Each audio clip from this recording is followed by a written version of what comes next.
Venezuela bomb పేలుళ్లతో దద్దరిల్లిపోయింది. అగ్రరాజ్యమైన America ఈ దాడులకు పాల్పడింది. ఇంతకీ వెనుజులాపై అగ్రరాజ్యమైనటువంటి అమెరికా ఎందుకు దాడులకు పాల్పడింది, ఈ రెండు దేశాల మధ్య అసలు ఏం జరిగింది అనేది మనం పూర్తి స్థాయిలో విశ్లేషణ చేసుకునేటువంటి ప్రయత్నం చేద్దాం. వెనుజులా బాంబు పేలుళ్లతో దద్దరిల్లిపోయింది. మాదక ద్రవ్యాల అక్రమ రవాణా కట్టడి పేరిట అగ్రరాజ్యమైన అమెరికా ఈ దాడులకు దిగింది. రాజధాని కరాకస్లో శనివారం తెల్లవారుజామున 7 చోట్ల భారీ పేలుళ్లు సంభవించాయి. దీంతో దేశంలో అత్యయిక పరిస్థితి విధించాల్సిన పరిస్థితి అయితే తలెత్తింది. ట్రంప్ ఆదేశాలతోనే తమ సైన్యం ఈ దాడులు చేస్తుందని అమెరికా ధృవీకరించినట్లుగా అంతర్జాతీయ మీడియా కథనాలు అయితే వెల్లడించాయి. సైనిక స్థావరాలు, పౌర నివాసాలే లక్ష్యంగా అమెరికా శనివారం దాడులకు పాల్పడినట్లుగా వెనుజులా వెల్లడించింది. దీంతో సైనిక స్థావరాల్లో విద్యుత్ సరఫరాకు అంతరాయం ఏర్పడిందని వెనుజులా తెలియజేసింది. దాడులు జరిగినటువంటి ప్రదేశాల్లో పరిస్థితిని సమీక్షించడానికి చర్యలు చేపట్టినట్లుగా వెనుజులా పేర్కొంది. ఈ దాడులతో దేశంలో జాతీయ అత్యయిక పరిస్థితి విధించినట్లుగా ఆ దేశాధ్యక్షుడు నికోలస్ మదురో ప్రకటించారు. ఈ దాడులకు వ్యతిరేకంగా వీధుల్లోకి రావాలని ప్రజలకి ఆయన పిలుపునిచ్చారు.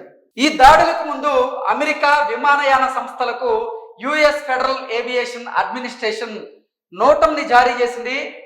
అమెరికా విమానాలు వెనుజులా గగనతలాన్ని వినియోగించవద్దని హెచ్చరించింది. తాజా పరిణామాలపై కొలంబియా ప్రభుత్వం తీవ్ర ఆందోళన అయితే వ్యక్తం చేసింది. వెనుజులా ముఠాల నుంచి మాదక ద్రవ్యాలు అమెరికాను ముంచెత్తుతున్నాయని ట్రంప్ పలుమార్లు పేర్కొన్నారు. ఈ ముఠాలతో వెనుజులా అధ్యక్షుడు నికోలస్ మదురోకు కూడా సంబంధాలున్నట్లుగా ఆయన ఆరోపిస్తుండటంతో అక్కడి ప్రభుత్వాన్ని కూల్చడానికి ట్రంప్ కార్యవర్గం ప్రణాళికలు రచించినట్లుగా నిపుణులు అయితే పేర్కొంటూ ఉన్నారు. మరోవైపు ఇప్పటికే కరేబియన్ సముద్రంలో అమెరికా భారీగా బలగాలు, యుద్ధ నౌకలు, ఆ జలాంతర్గాములు, అత్యాధునిక ఫైటర్ జెట్లను అయితే మోహరించింది. దీంతో వెనుజులాకి ఇటు అమెరికాకి మధ్య యుద్ధం జరిగేటువంటి అవకాశం ఉందన్నట్లుగా కొంతమంది అయితే అభిప్రాయాన్ని వ్యక్తం చేస్తూ ఉన్నారు. మొత్తంగా చూసుకున్నట్లయితే వెనుజులా బాంబు పేలుళ్లతో అయితే దద్దరిల్లిపోయింది.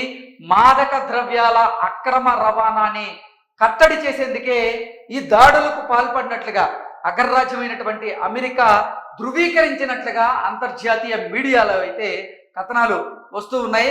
మొత్తంగా చూసుకున్నట్లయితే రాజధాని కరాకస్లో శనివారం తెల్లవారుజామున 7 చోట్ల భారీ పేలుళ్లు అయితే సంభవించాయి. దీంతో వెనుజులాలో అత్యయిక పరిస్థితి అయితే విధించాల్సినటువంటి పరిస్థితి ఉంది.